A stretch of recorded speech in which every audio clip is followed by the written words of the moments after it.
Goodwill, goodwill का मतलब क्या होता है?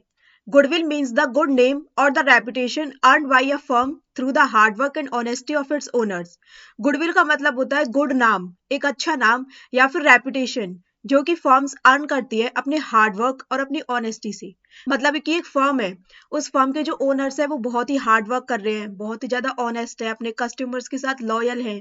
तो जो रेपुटेशन उन ओनर्स के द्वारा बनाई जाएगी अपनी हार्ड वर्क एंड अपनी ऑनेस्टी से, उस रेपुटेशन को बोला जाता है goodwill. If a firm renders good services to the customers who feel satisfied will come again and again, and the firm will be able to earn more profits in the future. अगर एक firm है, वो अपने customers को अच्छी से अच्छी services provide कर रहा है, अगर वो उस फर्म से सेटिस्फाई हो जाएंगे तो वो उसी फर्म में बार बार आएंगे। तो जो फर्म में बार बार अगर वो कस्टमर्स आ रहे हैं, वो उस फर्म से सेटिस्फाइड हैं, तो वो वहां पर इसलिए आ रहे हैं क्योंकि उस फर्म ने उन्हें बहुत ही अच्छी सर्विसेज प्रोवाइड की हैं। तो इसकी वजह से फर्म अच्छे प्रॉफिट्स जनरेट करने में एबल हो पाएगी। तो इसको बोला जाता है goodwill. Thus, goodwill is the value of the reputation of a firm which enables it to earn higher profits in comparison to the normal profits earned by other firms in the same trade. इसका मतलब ये है कि जो goodwill है, goodwill की वजह से कुछ फर्म्स ज्यादा मात्रा में प्रॉफिट्स अर्न कर लेते हैं, जबकि उनकी जो कैपिटल है उन्होंने सेम किसी दूसरी अपने कंपटीशन के बराबर ही लगाई हुई है, वो सर्विसेज भी वही दे रहे हैं, उनके पास सेल करने के लिए भी वही प्रोडक्ट्स हैं। लेकिन दो फर्म है, firm X and firm Y. Firm X ने भी उतनी ही कैपिटल लगाई हुई है एंड फर्म एक्स के पास भी उतने ही उसी मार्केट में है, उतने ही उसके पास प्रोडक्ट्स हैं, एंड सेम फर्म वाई के साथ भी ऐसा ही है। लेकिन फर्म एक्स ज्यादा से ज्यादा प्रॉफिट्स अर्न कर रही है, जबकि फर्म वाई को इतने प्रॉफिट्स नहीं हो रहे हैं। तो अगर फर्म एक्स ज्यादा प्रॉफिट अर्न कर रही है तो उसका कारण है गुडविल, कि उस फर्म ने अपनी रेपुटेशन मार्केट में अच्छी बनाई हुई है।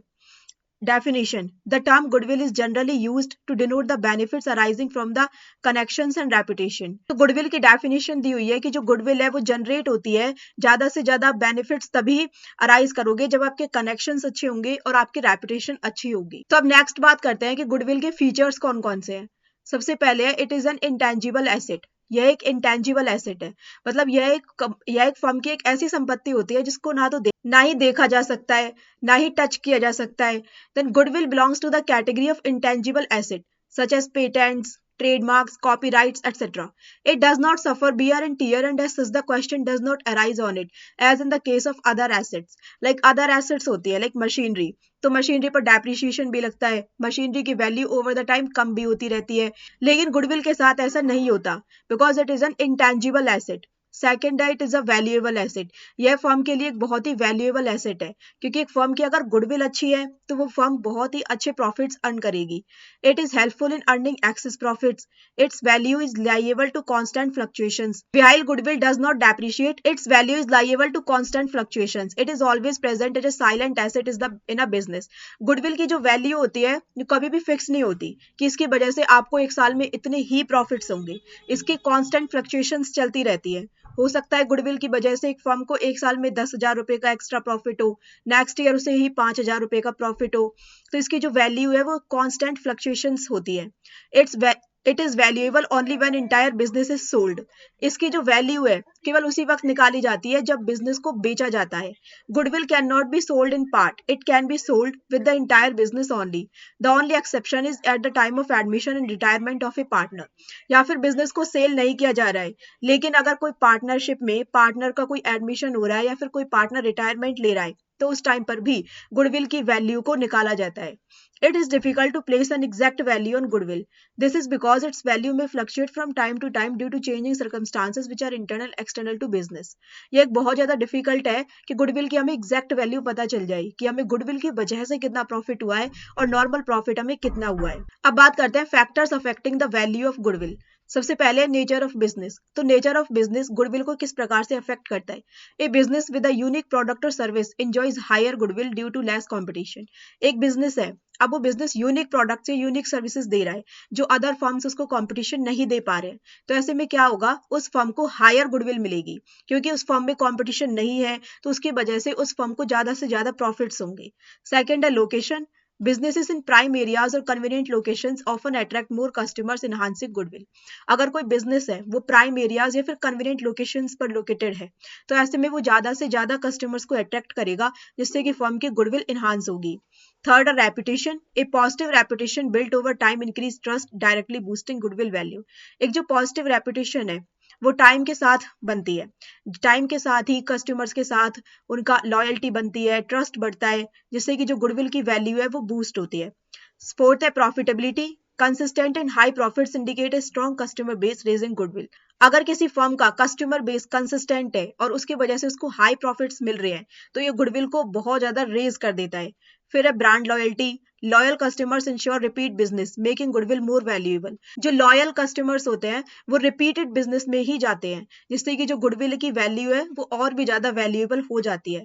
Management efficiency. Skilled management improves operations and customer satisfaction, adding to goodwill. अगर किसी भी फर्म का मैनेजमेंट है वो स्किल्ड है तो इसकी वजह से भी उसके जो ऑपरेशंस है, बिजनेस के जो ऑपरेशंस है वो और ज्यादा इंप्रूव होंगे, कस्टमर सेटिस्फेक्शन अच्छा होगा, जो कि फर्म की गुडविल को इंक्रीज करेगा. Market conditions. Favourable market condition can enhance demand and goodwill value. अगर मार्केट कंडीशंस फेवरेबल है, मतलब हम वही प्रोडक्ट सेल कर रहे हैं जिसकी मार्केट में डिमांड है, तो इससे भी गुडविल की जो वैल्यू है वो बढ़ेगी. फिर है length of establishment. Older businesses with established credibility often have higher goodwill. Quality of products या सर्विसेज. अगर कोई फर्म हाई क्वालिटी प्रोडक्ट्स या सर्विसेज को ऑफर कर रही है तो इससे जो कस्टमर्स है वो उस फर्म की तरफ ज्यादा से ज्यादा अट्रैक्ट होंगे, जिससे फर्म की गुडविल इंक्रीज होगी. फिर है growth prospects. Businesses with strong growth potential have higher perceived goodwill value. Risk involved. If there is more risk involved in the business, the value of the goodwill will be less. Other factors क्या है? Good industrial relations होने चाहिए, favourable government regulations हो, stable political conditions हो, research and development efforts अच्छे हों, effective advertising हो to establish brand popularity, popularity of product in terms of quality. अब बात करते हैं क्लासिफिकेशन ऑफ गुडविल. मतलब गुडविल को दो हिस्सों में बांटा जा सकता है. फर्स्ट है परचेज्ड गुडविल, नेक्स्ट है सेल्फ जनरेटेड गुडविल. तो परचेज्ड गुडविल क्या होती है? परचेज्ड गुडविल का मतलब होता है which is acquired by making a payment. Purchased goodwill का मतलब होता है कि जब एक फर्म दूसरी फर्म को परचेज करके उसकी गुडविल को भी अक्वायर कर रही है तब उसको बोला जाता है purchased goodwill. For example, when a business is purchased, the excess of purchase consideration over its net assets is referred to as purchased goodwill. एक एग्जाम्पल लेके चलते हैं कि एक बिजनेस है जिसका नाम है एबीसी बिजनेस. तो एक पर्सन है मिस्टर एक्स. मिस्टर एक्स ने एबीसी बिजनेस को परचेज किया. एबीसी बिजनेस में नेट एसेट्स थी 10 लाख रुपए की और नेट लाइबिलिटीज थी 2 लाख रुपए की. तो जो मिस्टर एक्स थे उनको एबीसी को देना था टोटल 8 लाख रुपए, net assets minus net liabilities. लेकिन उन्होंने दिए उस कंपनी को 12 लाख रुपए. तो जो उन्होंने 4 लाख रुपए एक्स्ट्रा पे किए हैं वो पे किए हैं उस बिजनेस की गुडविल के लिए. If company A buys company B for 10 crore while the fair value of company B's net asset is 8 crore, the 2 crore excess is purchased goodwill. Example दिया हुआ है, अगर कंपनी ए ने कंपनी बी को 10 करोड़ में बाई किया है लेकिन जो कंपनी बी की जो फेयर वैल्यू है वो है 8 करोड़, तो जो 2 करोड़ ज्यादा दिए गए हैं वो उसके गुडविल को परचेज करने के लिए दिए गए हैं. इसके फीचर्स क्या हैं? It arises on purchase of A business. ये कब अराइज होगी? जब हम किसी बिजनेस को परचेज करेंगे. It is recorded in books of accounts because consideration is paid for it. यह बुक्स ऑफ अकाउंट्स में लिखी जाती है क्योंकि इसके बदले में हमने कंसिडरेशन को पे किया है. It is shown in the balance sheet as an asset. इसको बैलेंस शीट में भी एज एन एसेट शो किया जाता है. नेक्स्ट है self generated goodwill. This type of goodwill arises from internal factors. इस टाइप की जो गुडविल होती है वो इंटरनल फैक्टर से अराइजेज होती है, such as reputation, customer loyalty और efficient management without any purchase transaction. मतलब ये वाली जो गुडविल है, एबीसी कंपनी है, अब वो जो कंपनी है उस कंपनी में गुडविल है, उस कंपनी की गुडविल हम मान के चलते हैं 20,000 रुपए है. तो वो गुडविल किस प्रकार से है? क्योंकि उस बिजनेस ने वो बिजनेस परचेज नहीं किया था तो उनकी है, क्योंकि उनकी रेपुटेशन अच्छी है, उनकी कस्टमर लॉयल्टी अच्छी है, वो सर्विसेज अच्छी प्रोवाइड करते हैं, उनकी मैनेजमेंट एफिशिएंसी अच्छी है, लेकिन उन्होंने कोई भी गुडविल का परचेज ट्रांजेक्शन नहीं किया है. तो ये जो गुडविल उनकी अराइज हुई है वो इंटरनल फैक्टर्स के कारण अराइज हुई है, तो इसको बोला जाता है self generated goodwill. A business builds goodwill through consistent quality services over the year. अगर कोई फर्म अपने कस्टमर्स को अच्छी क्वालिटी सर्विसेज प्रोवाइड करती है ओवर द ईयर्स, तो उस फर्म की जो गुडविल है वो बिल्ड होती रहती है। इसके फीचर्स हैं, it is internally generated over a long period of time, a true value cannot be placed on this type of goodwill, its valuation depends on the subjective judgment of the valuer। इसकी जो value depend करती है कि इसको subjective judgement पर depend करती है कि हम इसकी वैल्यू कितनी मान के चल रहे हैं कि गुडविल की वजह से हमें एक्स्ट्रा जो प्रॉफिट हुआ है वो कितना हुआ है। It is not recorded in the books of account since it lacks a definite cost of एक्वाइजिशन। अब हमें इसकी डेफिनेट कॉस्ट नहीं पता, तो इसकी वजह से इसको बुक्स ऑफ अकाउंट्स में रिकॉर्ड नहीं किया जाता। नेक्स्ट है need for valuation of goodwill. मतलब हमें गुडविल की वैल्यूएशन की नीड क्यों है, हमें क्यों ही गुडविल की हमें वैल्यू पता करनी है, उसकी हमें जरूरत ही क्यों पड़ी। सबसे पहले इसकी नीड हमें पड़ती है मर्जर्स एंड एक्वाइजिशंस के लिए।